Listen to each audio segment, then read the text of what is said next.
Ja, vanavond is het eindelijk zover. Ben je er klaar voor? Ja, ik ben er zeker klaar voor vanavond. Ik heb er heel veel zin in.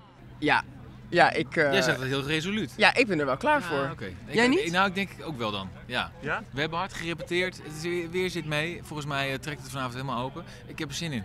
Ja, super veel zin in. Helemaal naar uitgekeken natuurlijk. En vanavond gaat het eindelijk beginnen. Dus dat is echt heel vet. Ja. Klein beetje gezonde wedstrijdspanning, maar ja, kijk om je heen. Dit is echt heel vet. We hebben er heel veel zin in. Ja, ik vind het wel spannend, ja.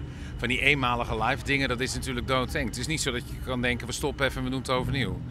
Dus ik vind het wel spannend, ja. Ben je er klaar voor? Goed gerepeteerd? Ja, we hebben heel goed gerepeteerd, dus daardoor ben ik er ook echt klaar voor. Kijk, live is gewoon spannend. Want je moet het met elkaar doen. En je staat hier met een gigantische groep mensen dat allemaal voor te bereiden en te repeteren een hele week. Waardoor we Terneus ook echt een beetje hebben leren kennen. Mooi theater. Toch? Ja. En nu gaan we het samen doen. Dus als het eenmaal begint, daar kijk ik naar uit. Ja, heel veel repeteren, heel veel doornemen. Nou, natuurlijk, dit allemaal moest gebouwd worden. Dus we hebben echt heel veel mensen die keihard werken om alles goed te laten gaan. Dus ja. En waar kijk je nou het meest naar uit vanavond? Nou, toch wel het laatste. Ik denk het eind, als het hele verhaal erop zet en als we met z'n allen dat laatste lied zingen op het podium, hele plein hier vol. Ik denk dat dat magisch is. Ik hoor altijd dat dat magisch is.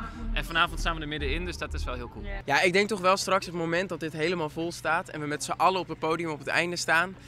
Met z'n allen dat laatste nummer van Ik ben bij je, waar het thema ook over gaat. Ja, en dan hopelijk dat het droog blijft. En ik denk dat dat toch wel het mooiste moment gaat zijn van vanavond. Ja, zeker. Er zijn een paar nummers die dan wel mijn favoriet zijn natuurlijk. Dus daar kijk ik dan naar uit. Maar gewoon om iedereen hier op het plein te zien staan eigenlijk, daar heb ik ook heel veel zin in. Dat wordt heel indrukwekkend, kan ik me voorstellen.